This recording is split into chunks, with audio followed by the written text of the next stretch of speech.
এরপরে আমাদের ভাই আরেকটি প্রশ্ন করেছিলেন যে বিশেষ করে যোহর এবং আসরের মধ্যে যখন ইমাম সাহেব তিলাওয়াত আস্তে করেন, সূরা ফাতিহা আস্তে পড়েন, তো তখন কি আমরা সূরা ফাতিহা তিলাওয়াত করব কিনা? জি, এটাও একই রকমের মতভেদীয় মত, যেটা সাহাবীদের যুগ থেকে মতভেদ রয়েছে এবং রাসূলুল্লাহ সাল্লাল্লাহু আলাইহি ওয়াসাল্লাম থেকে বিভিন্ন হাদিস রয়েছে।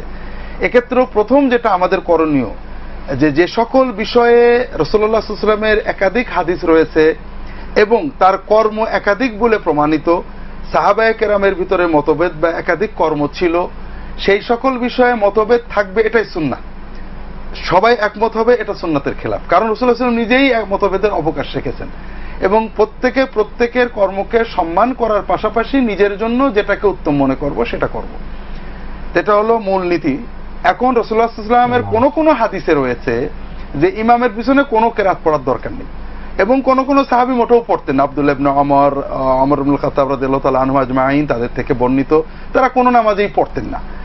আবার কোন সাহাবী যেমন আবু হুরায়রা রাদিয়াল্লাহু তাআলা আনহু, অন্যান্য সাহাবী, তারা সকল নামাজেই পড়তেন এবং তাদের পড়ার পক্ষে তারা রাসূলুল্লাহ সাল্লাল্লাহু আলাইহি ওয়াসাল্লামের কথা উদ্ধৃত করেছেন।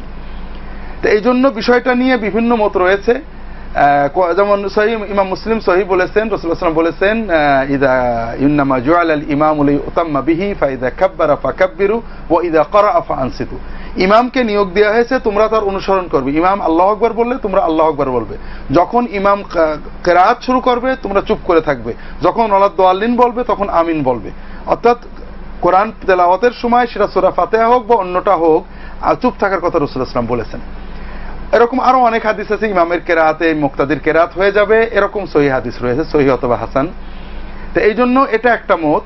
আর ভিন্ন মত হলো যে আমরা সেররি নামাজে, বিশেষ করে যোহর আসর এই দুই নামাজে বা যে নামাজে ইমামের কেরাত শোনা যায় না সেই নামাজে সূরা ফাতিহা পড়বো, এবং যে নামাজে শোনা যায় সেটা মন দিয়ে শুনবো, তার সাথে আমিন বলবো।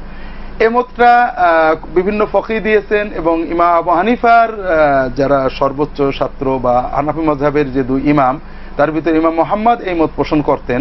এটাও হাদিস দ্বারা অত্যন্ত জোরালো মত এবং বিভিন্ন সাহাবী থেকে বর্ণিত হয়েছে, যে আমরা যেমন সম্ভবত জাবির ইবনে আব্দুল্লাহ রাদিয়াল্লাহু তাআলা আনহু বলছেন যে আমরা যোহর আসরে ইমামের পিছনে সূরা ফাতিহা এবং অন্যান্য কিরাত পড়তাম।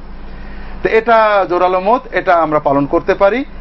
সর্বাবস্থায় এটা নিয়ে আমরা বিতর্ক না করি, এবং সূরা ফাতিহা না পড়লে ইমামের পিছনে না পড়লেও যে নামাজ হবে, এটা সহিহ হাদিস দ্বারা জোরালোভাবে প্রমাণিত এবং অনেক সাহাবীর কর্ম রয়েছে।